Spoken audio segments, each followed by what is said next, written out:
Hi guys, it's me again, Appy. So ngayon is gagawa tayo ng magko-code tayo. Oo.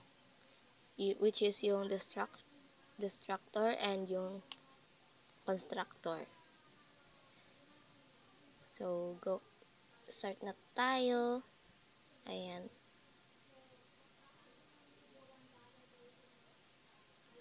Let's start sa ating header, which is yung #include iostream and yung using namespace std.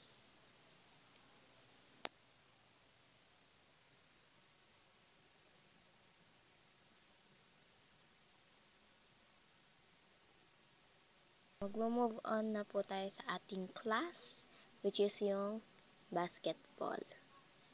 And dito po is meron tayong dalawang variable, which is yung player and of course yung string player and yung int points.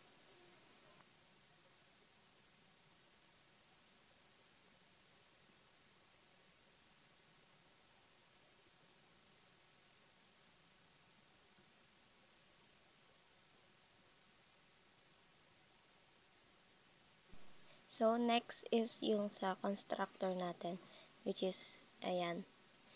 Dito is automatic siya kapag nag-create ka ng object.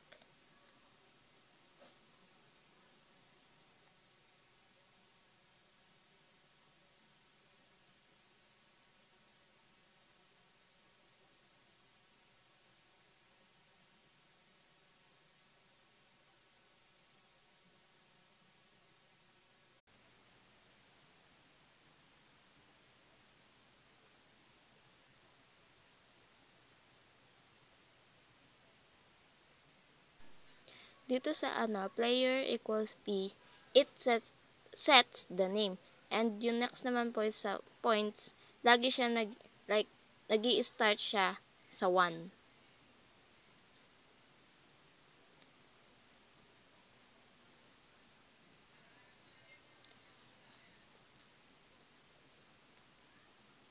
Then yan po, cout.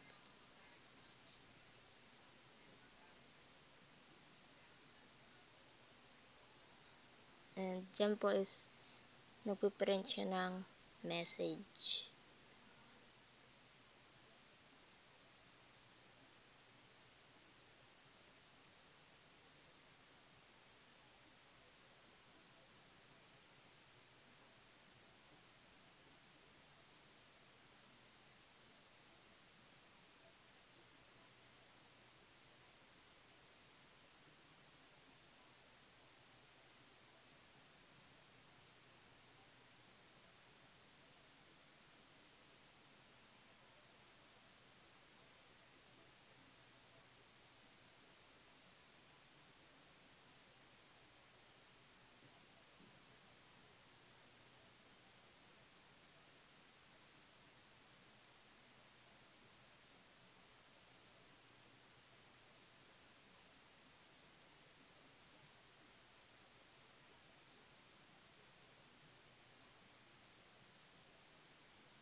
Dito naman po sa next is yung method po na to is ito po yung paraan na nag-a-add po siya ng points sa player score.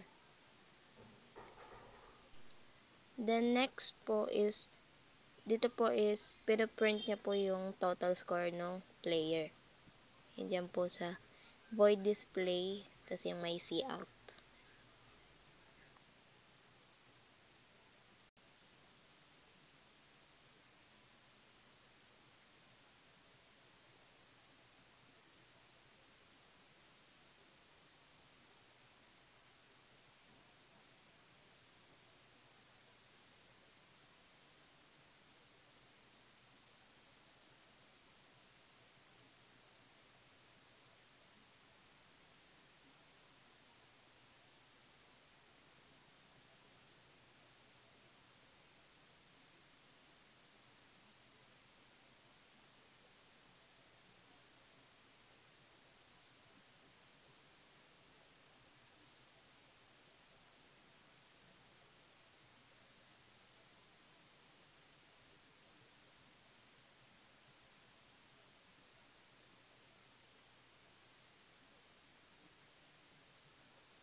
So, next po is dito tayo sa class, my class.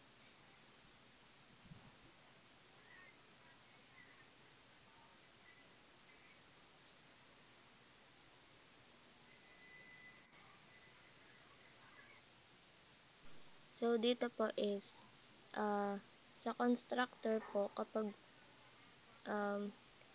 nagra-run po siya when yung object is na-create na po siya and nagpiprint po siya ng message. Sa destructor naman siya po, nagra-run po siya when yung object, when the object goes out of scope. And syempre, siya rin is nagpiprint din po siya ng message.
And then yung main function po natin.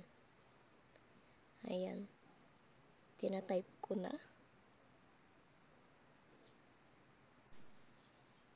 So, dito po, sa loob ng block na ito is, na-create po natin siya inside main.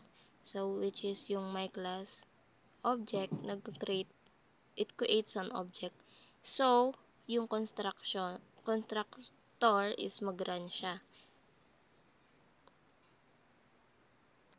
And then po, kapag yung block natin is nag-end na, yung object is parang madi-destroy na po siya. So, the destructor runs. Doon na po nagra-run yung destructor. Tapos dito po, nag-create po tayo ng 2 basketball players, which is si Jordan and si LeBron.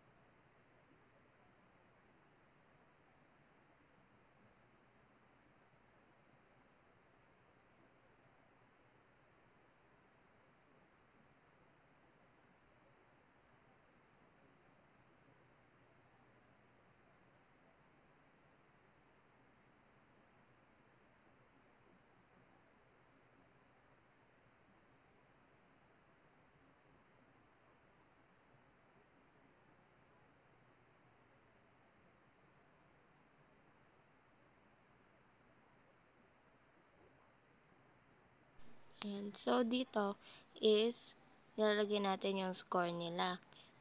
Which is yung original score naman nila is kay Jordan is 6. Then yung kay LeBron is 5. So, bakit naging 6 and 7 yan? Kasi, kanina kung napansin nyo, meron tayong nilagay na starting point na 1. So, yung 1 na yun, isa-add lang natin sa score nila. Which is 1 plus 6 magiging 7. Then 1 plus 5 is magiging 6. So, kaya ganyan yung score nila.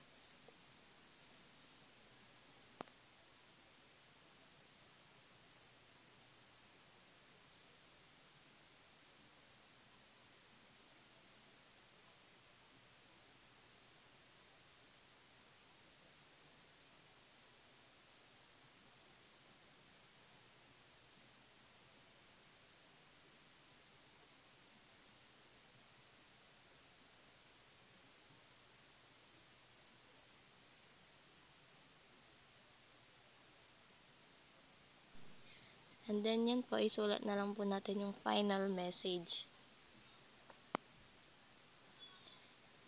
At tignan po natin kung gagana siya.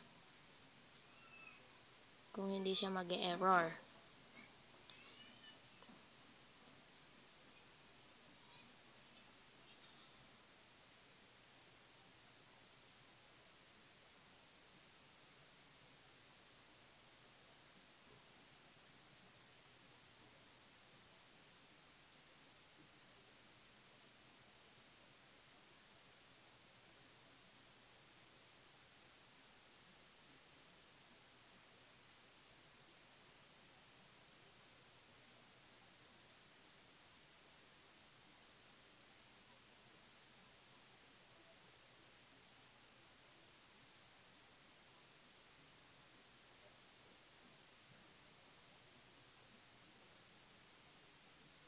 So, ayan, as you can see, is tapos na po yung code natin.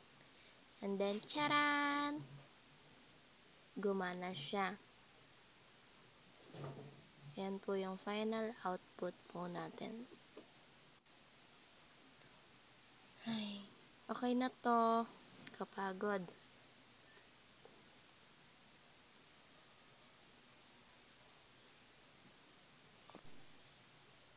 Ayan na, hanggang sa muli. Bye-bye!